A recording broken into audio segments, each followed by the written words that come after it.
kabar? Semoga Anda sehat dan baik-baik saja. Saudari dan saudara sekalian, kali ini saya ingin berbagi pengalaman yang mungkin dapat menginspirasi dan memotivasi Anda semua tentang pengalaman menulis sebagai pengarang. Nah, saudara dan saudari sekalian, kalau berbicara mengenai bagaimana kisah saya menulis, itu merupakan suatu sejarah yang panjang sebenarnya, ya, berliku juga, ya. Walaupun saya belajar menulis sejak saya berada di SPG Vanit Mundilan, yaitu dengan belajar menulis puisi atau cerita pendek yang dipasang di majalah dinding. Dan hal itu saya teruskan ketika saya berada di masa calon pendidikan atau pendidikan calon sebagai Budir FIC, ya.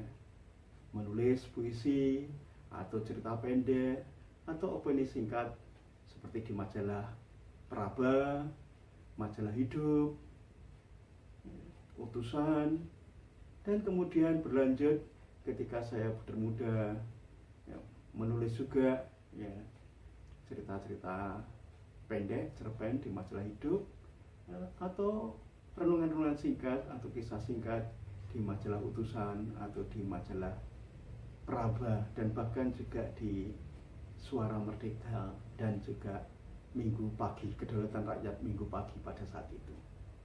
Nah, terus kemudian itu diasah, saya masih ingat juga di kongregasi dalam salah satu acara reuni tahunan, itu Budir Anton Harjo menyelenggarakan suatu lomba kepenulisan, ya.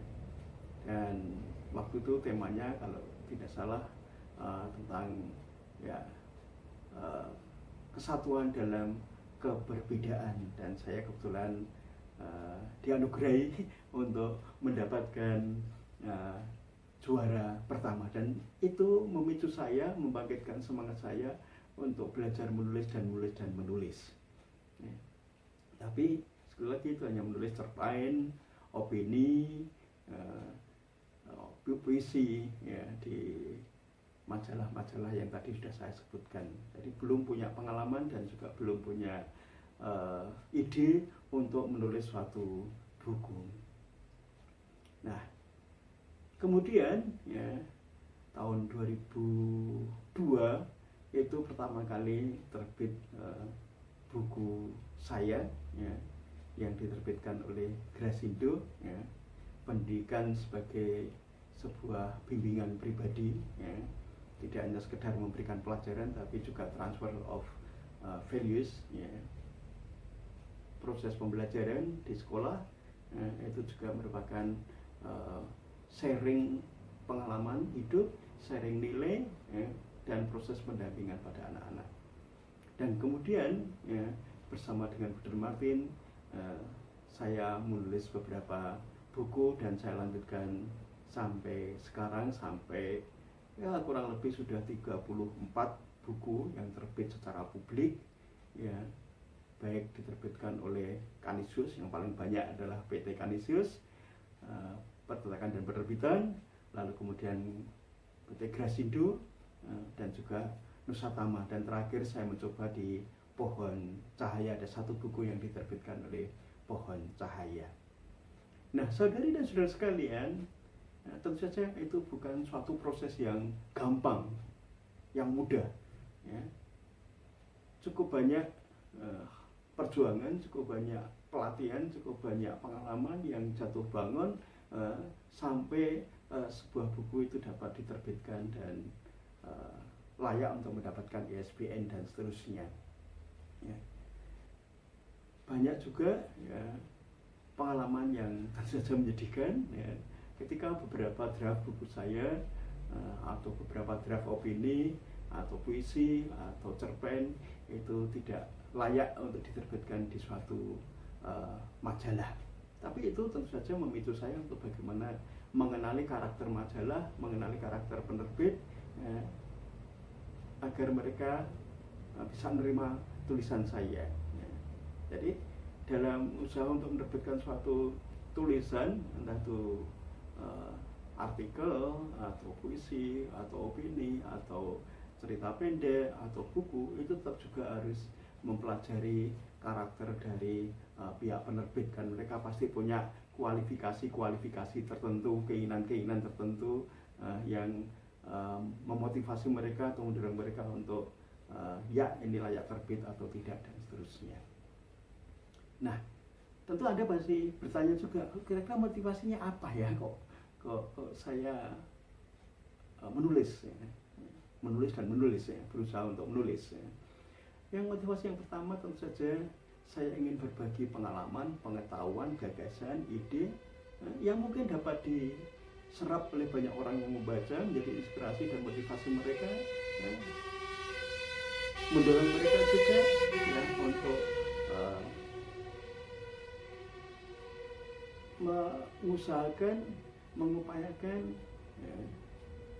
mengalami seperti apa yang saya sharekan di dalam buku-buku atau artikel atau opini saya. Di berbagi pengalaman, pengetahuan, berbagi ide-ide atau gagasan agar menginspirasi dan memotivasi orang lain yang berkenan untuk membaca. Dan itu juga merupakan suatu proses mendidik, mendidik banyak orang melalui buku. Kalau di kelas kita boleh katakan setiap tahun 40, tapi kalau kita dapat menerbitkan suatu buku, sebuah buku, yaitu kalau bisa diterbitkan 2000 atau 3000 atau 1000 dan itu berulang-ulang, berarti, dan itu habis dibeli orang, berarti ribuan orang menjadi dalam tanda kutip murid-murid kita, menjadi teman pembelajar kita. Dan yang kedua, motivasi yang kedua itu sedikit naif ya, sederhana sekali. Saya hanya ingin sebenarnya tertarik kalau membaca buku, memandang buku di perpustakaan atau di rak-rak buku, itu kan ada nama pengarang, dan itu bagi saya menarik ya. Karena apa? Walaupun orangnya sudah meninggal ya, tetapi nama itu masih terpampang di perpustakaan, masih terpampang di rak-rak buku dan seterusnya ya, karena ada di punggung buku. Dan itu saya ingin agar nama saya juga ada di sana dan menjadi abadi walaupun saya sudah tidak ada atau saya sudah meninggal. Nah, apalagi sekarang dengan adanya digitalisasi ya, dan seterusnya, itu lalu ya dimanapun kita dapat menemukan ya. Kalau kita lewat Google buka ngetik nama Theo Rianto, ya sudah akan, entah itu Facebook, entah itu buku, akan keluar semua di sana. Nah, itu tentang motivasinya. Nah, lalu prosesnya tentu sekali lagi tidak mudah ya. Inspirasi itu datang kan seringkali tidak seperti yang kita harapkan. Jadi saya ingin menulis begitu, tapi tiba-tiba ternyata ya nggak ada ide.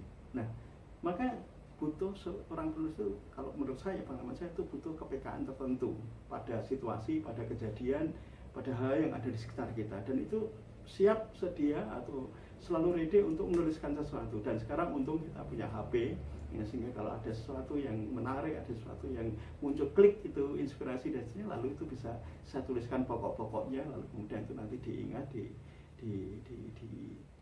direnungkan, diolah untuk bisa menjadi suatu artikel, atau bisa menjadi suatu cerpen, atau bisa menjadi suatu puisi, atau bisa menjadi suatu buku. Jadi selalu peka terhadap situasi, kejadian-kejadian yang ada, lalu kemudian dituliskan. Jangan malas untuk menuliskan tentunya. Itu yang pertama. Yang kedua, ini juga saya tidak seperti teori ya, yang saya dapatkan dalam menulis buku. Ada berbagai cara yang sering saya alami. Kadang-kadang pertama-tama muncul temanya lebih dulu, lalu baru subbabnya, subtema apa-apa itu saya tuliskan. Judulnya lebih dulu, kadang-kadang judulnya lebih dulu, lalu baru berpikir kira-kira isinya apa ya, gitu. Lalu mencoba membaca buku-buku, membaca artikel yang mendukung tema atau mendukung judul buku, yang ingin saya tulis. Dan kemudian biasanya saya membuat ngengkrengan dulu, membuat bagan dulu, ya, lalu nanti satu persatu diisi dagingnya.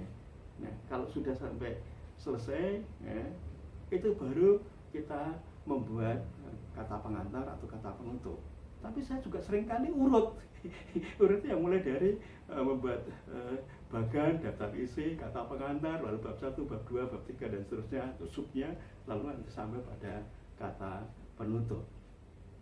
Jadi tidak mesti berturutan, tidak mesti dari tema lebih dulu, kadang-kadang judul lebih dulu, atau kita menemukan ada bab-bab tertentu yang pengen saya tuliskan, lalu kemudian nanti dirangkai dan kemudian baru bisa mencari judulnya atau mencari boleh katakan tema yang umum yang bisa merangkai, yang bisa merangkum bab-bab yang kita temukan. Nah, jadi itu proses kreatifnya, dan itu kalau sudah itu dibaca ulang di enak nggak ya dibaca kan itu gitu. Seperti itu pun nanti masih ketika dikirimkan ke penerbit dan penerbit mempertimbangkan dari sisi pemasaran dan juga dari sisi kualitas, ya, masih ada diskusi supaya dengan editor supaya tulisan itu menjadi lebih enak dibaca dan bermanfaat bagi banyak orang, dan isinya, logikanya itu bisa lancar dan square-nya itu bisa enak diterima, bisa alurnya bisa enak dibaca dan seterusnya. Nah, itu saudari dan saudara sekalian kurang lebih bagaimana proses kreatif kepenulisan saya.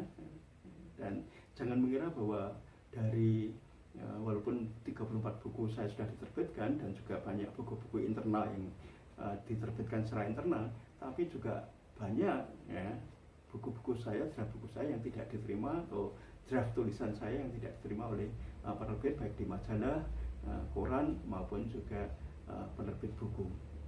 Tapi tidak perlu takut, kita harus berjuang dan tekun terus menerus, ya, agar proses kreatif itu tetap bisa berkembang dan selalu mengolah intensitas kepekaan kita terhadap situasi, terhadap hal-hal yang ada di sekitar kita. Tapi yang paling penting menurut saya adalah banyak membaca buku, banyak membaca artikel, dan itu akan memberikan inspirasi, menguatkan apa yang sudah ada dalam ide atau gagasan-gagasan kita. Nah, saudari dan saudara sekalian, kalau ingin menjadi penulis, jangan pernah patah semangat untuk mencoba, mengirim, ya, ke penerbit, ya, dan juga jangan lelah untuk banyak membaca buku. Dan praktekkan menulis, tidak usah takut salah, nggak usah takut harus sesuai dengan teori dan seterusnya itu.